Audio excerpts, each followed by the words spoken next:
Bonjour. Another packed week this week. Some really good releases. Sorry, this is a really glossy cover. I've tried every possible angle to get a good. That's obviously the big hitter this week. Yeah, look, that glossy cover ain't having none of it. But so apologies for that. But we will have a better look. So you will get to see that. Obviously, the star of the show this week, the heavy hitter. This week.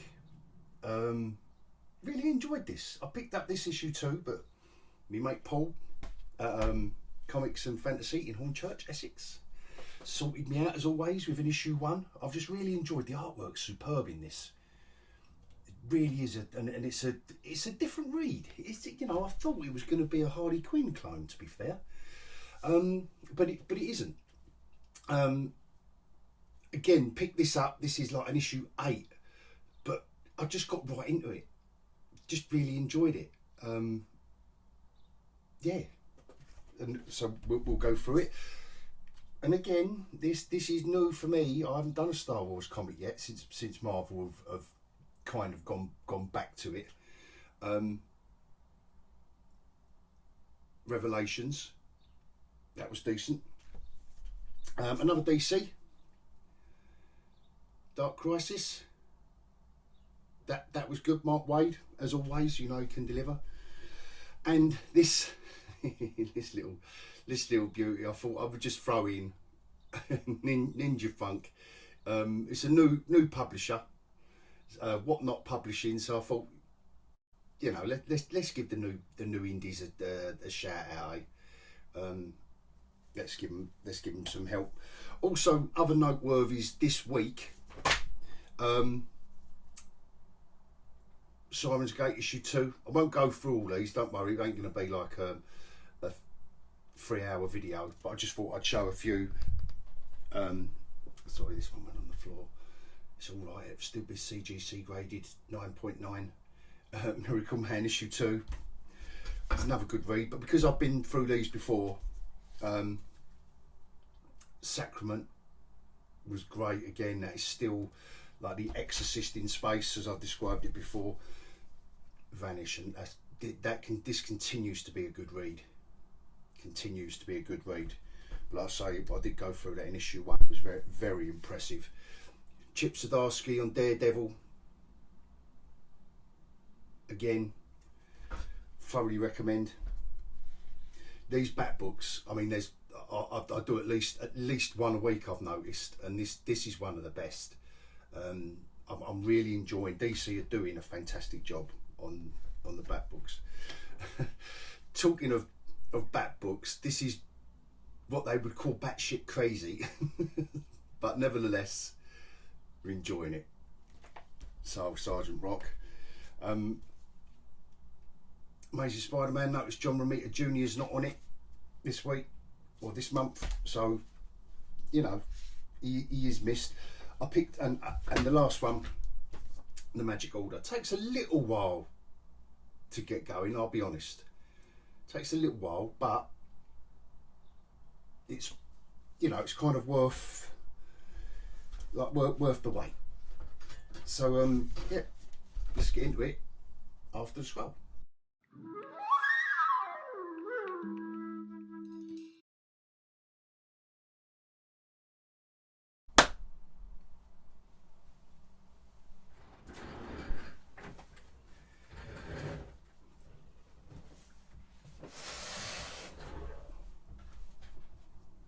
Right, let's get going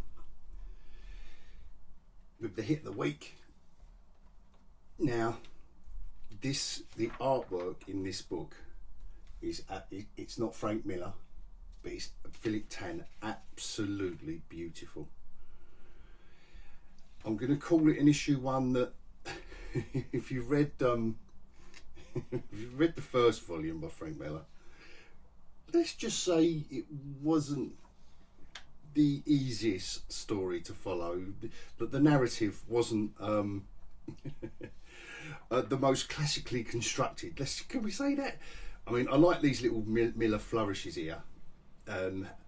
Miller apparently did do the layouts, but I've got to say these layouts don't look very Miller-esque. I know these little, this not cross hatching, but the shading here is very Miller, and some stuff comes across as a Miller, but Tan has definitely made his mark on this, and Daniel Henriquez. That was your little prelude, but to say that, do I fully understand what's going on? I'm gonna have to say no, I don't. Not fully. It's not that bad. I'm slightly teasing, but it's just a beautiful looking book. Look at these, all double page spreads, and properly going for it. But it's very, very nicely done. Very professionally put together, and it is a shame. I know Miller's getting on, and his health isn't what it once was, but it is a shame that Miller couldn't have done. I mean, imagine that, and this is nothing. I'm not taking away from Philip Tan, because these are all beautiful pages, but I can just see Miller in this, can't you? Yeah, he's missed. Definitely he's missed, but I think I mean that more in general really than on this book. But anyway, this is a good start to the story, but a bit like Starhenge, you're not going to really fully get it, I don't think, until the last issue. Or it's taking a little while going, but anyway, I won't keep waffling on. Now this Punchline, obviously I picked up this issue too. I just really like the art style. Gleb Melkinoff and Will Robson on the art duties, colours by Louis Guerrero. I just think this is a really nice looking book, and I took the job. I hadn't seen the issue 1, but Paul at Comics and Fantasy sorted me out with the first issue, and this is another good addition to DC's run of Bat books. And I have praised him before, and I haven't come across this character, because I don't read a great deal of DC, but that is changing, to be fair. I'm reading more DC books, particularly a lot of these Bat books, because they really are well done. Whoever's in charge of the editorial on the Batman books at DC needs an award of some kind, because I think this reminds me of like some 90s Image kind of style, but I don't mean that in a horrible way. I mean that in a good way. It's got a nice, couldn't resist doing a who couldn't though. What artist couldn't? You're doing a comic called Punchline, but Batman's in it. You're gonna do that. So you can tell they're enjoying themselves, everyone involved in this, and it's the writing team. I'm not sure if it's a husband and wife team or they're obviously a couple, because I'm assuming they're a couple because they share the same surname. I forget their first names. Howard, Tinny Howard, and Blake Howard. And it's a really fresh, kind of young view. Like, I don't know, it just feels a bit refreshing in a way that I can't really explain. You know what I'm like, but that doesn't mean it's light. She's a good villain. I mean, in the vein of Harley Quinn, yes, but they haven't completely copied Harley Quinn. Thank God, and that's the first issue, and I recommend them. Definitely recommend those. What's the furthest place from here? I've been enjoying this Image stuff. I've got to say, they're they're doing a lot of good. This is an issue 8, but I was straight into the world and what's going on, and the story involving these different gangs of kids. The art style is weird and wonderful, but I really like it. I really do like it. And like I say, Image are coming up with some very good books. This had a bit of comedy in it. It had a bit of horror in it. It romps along. It's a good idea. So I will be seeking out the first 7 issues without a doubt. I just don't know. I just love this style. There's a little bit of manga in there, I think. Anime, like manga artwork, I think, with these flourishes, but it's a nice style, and it really does romp along. There's plenty of story packed in here as well, which is what I really liked. It doesn't just, you know, I mean, all right, you've got a page spread there for impact, but other than that, there is plenty of story and characterisation and moving the narrative forward, which I really did enjoy. So yeah, I do recommend that one. It's like a post-apocalyptic story with groups of kids, you know, after the world has fallen. These Star Wars, obviously I've been a fan since day one. These comics have been intriguing me, but nothing was enough to really have caught my eye. But this one did, being an issue 1. And I did like the art. And the storyline dragged me as well. Bit of Vader there. You know, we've got all the classic characters in it. So I thought, why not? I'm going to jump in. And I did like the pew pew pew here. You know, it's got stormtroopers, lightsabers, Darth Vader. But even one picture. I mean, they're not in this story, but it's all linked in. You know, with all the which I just enjoyed. I did enjoy it. If I'm going to pick up the Star Wars comic, I just enjoyed the fact. I don't know who this fella is, and if I should know him, he's got a funny name. But I'm just kind of giving you a little look, just all classic Star Wars stuff, which I really did like, and it really did, you know, it dragged me towards the comic. Look, this is class, and it's Star Wars. You know, it's just, for me. This will probably lead me on, you know, a new character that I've never heard of. Perhaps I should. And these ones, the art style, yeah, you know, so this new Inferno Squadron, you know, so there's some new stuff in there, but plenty of classic stuff. The art style didn't spoil it. I won't say it's my favourite ever, but it's you know, it's nice enough. This is a decent comic. The likenesses are very good. Likenesses I thought were very good. Considering you've got to keep it going from panel to panel, obviously, you know, they're not portraits of the characters, but of the actors that were in the original films. But as you can see, there's a lot of the Skywalkers in it, but it's not bad for that. Just loved it, and it's kind of like a I want to say prequel really, but that might put people off. I think this is kind of like an overview of where the stories are going next. You know, to be continued in the Hidden Empire next month. And I thought, oh, here we go. Like they dragged me in, and now I've got to buy 18,000 different titles. But no, where is it? There is here we go. So next is Hidden Empire #1, which now that's fine by me. But I think this is obviously designed to drag me into, which they are kind of, you know, if they was going to have a hook and a bait, a good one, then I've got to say this was it. But a decent read. At least it was a decent story to get you hooked in the meanwhile. You know, I haven't got, it doesn't leave you in the middle of a story where I've got to buy, like I say, 18 issues of whatever. It's Mark Waid all day long. It's got 3 different art teams on it because they go to 3 different worlds.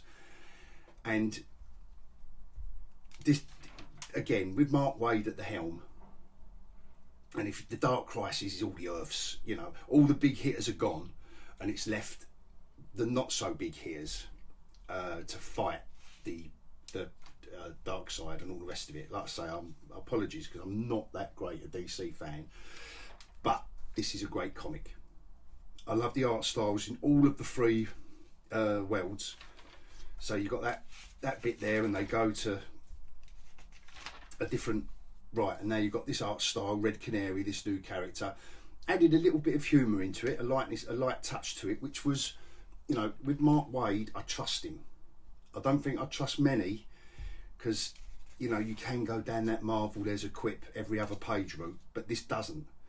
Earth 53, I've got to admit, I'm not up on all the Earths, but I do recognise, you know, the ape version bit from old Superman or Action Comics. Maybe people can hit me up in the comments and let me know about all these different Earths. But like I say, the story was decently told with these characters. Little bit of little bit of humour, enough little humour in there. Look, salty Robin. Just enough. And Wade handles, deftly handles these superheroes and their powers and how they can overcome this little obstacle that they've met, these shadow demon things. Like I say, and then back to the next style again. I think it's really good. I think it's great art. Love it. Justice League Incarnate. Yeah, that's another decent. Don't know if we can call it a bat book just because Robin's in it, but nevertheless, DC are doing a fantastic job as far as I'm concerned. Now this one, I just thought I'd give a new boy on the block a shout out. This was a really fun read for me. It's obviously someone's dream project, you know, but they introduced the characters well.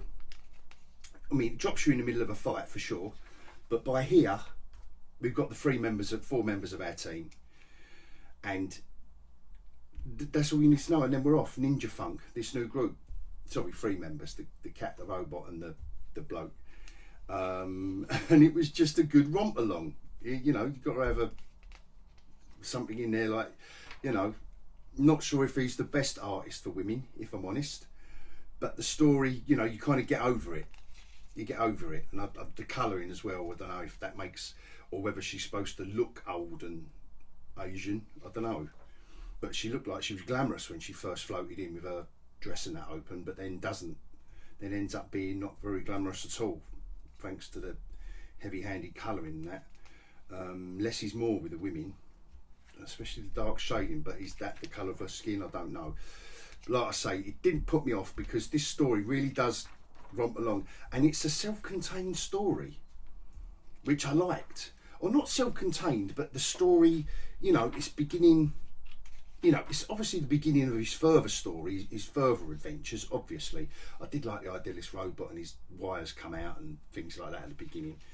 I don't know. It put a smile on my face, and it was a pretty decent storyline. It's not going to break the history, the record books, and etc. etc. You know, they're all sitting down contemplating their navels at the end of it.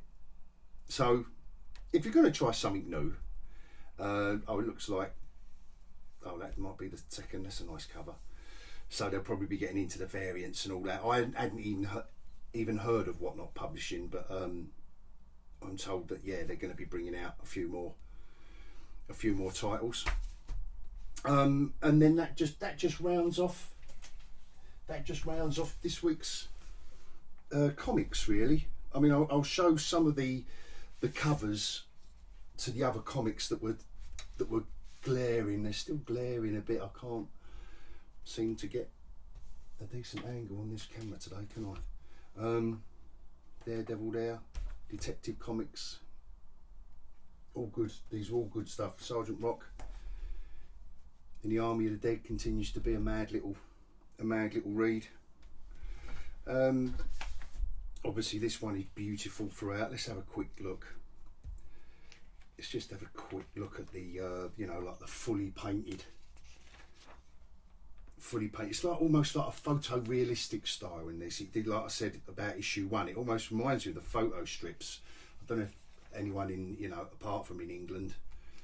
I don't know how long they can keep this up though. I've got to be honest, but I'm still on board because it's such a beautiful looking comic. But I don't know how long I'll keep going. Like, it's so stretched out because of his glorious artwork. I get it, but you know, Simon Bisley done fully painted artwork. He's the first one that comes to mind, and the story wasn't stretched out that long. But nevertheless, it is good stuff. It is good stuff, and you know, well, I'm showing you issue 2, so I've picked up both issues. We've got issue 2 of, you know, just for me, Gaiman's got to get going on it a bit, but I'm still on board with it. I'm still enjoying it. But I'd like him to get, you know, I suppose I'm nitpicking in a way. Issue 14 of Amazing Spider-Man, and I will leave it there for this week. I think that is plenty of comics for people to be getting their heads around. but it's some good. There is good stuff. I'm picking. It seems like I'm picking up more and more each week, which I'm happy to do if they're good, and these all are. So on that note, I will bid you adios.